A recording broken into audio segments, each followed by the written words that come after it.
Assalamu alaikum warahmatullahi wabarakatuh. Ina muku fatan alkhairi. A takaice dai sunana Zibaffa TV. So yau zan gabatar mana da darasi a bidiyo tun daga farko, daga muka fara darasi ta audio. So za mu tashi a darasin Hausa. Darasi na ɗaya. Yau kwanan wata 14 ga watan 5 shekara 2022. Yau za mu bayani akan manyan baƙaƙe da wasullan Hausa. Manyan baƙaƙe da wasulan Hausa yana da kyau mutum ya fara sanin su saboda su ne za su taimaka ma mutum wurin fahimtar harfofin Hausa, wurin haɗa Hausa zai mishi sauƙi.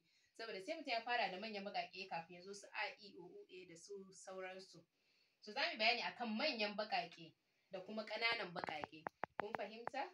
So wannan shine a, ba, ɓa, ca, da kuma ɗa. Za mu tsaya daga nan, ɗa. Kun fahimta? Kun ga a nan wurin mutane suna samun matsala wurin gane cewa meye bambancin ba da ba da ɓa.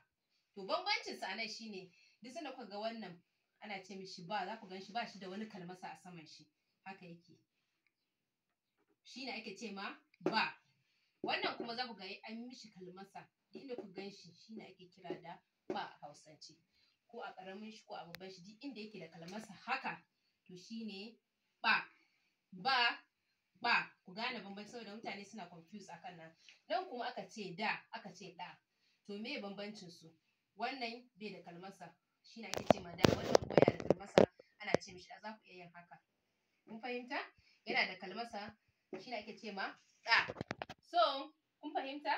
So za mu zo kan ƙanana. To wannan shine ake ce ma ƙaramin a,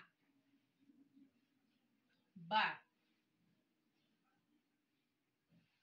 ɓa, ca, da, ɗa.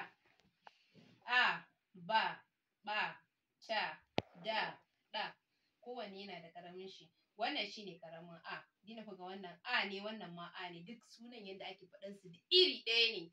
Kawai bambanci a ce wannan babban harfa, wannan kuma ƙaramin harfa. Amma yanda za ku kira su duk kiran ɗaya ne. A, ba,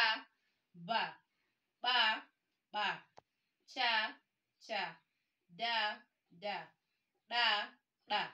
Kun fahimta? Da kun gani, kun ga da, kun ga ɗa shi yana da kalmasa ɗa. Ɓa yana da kalmasa.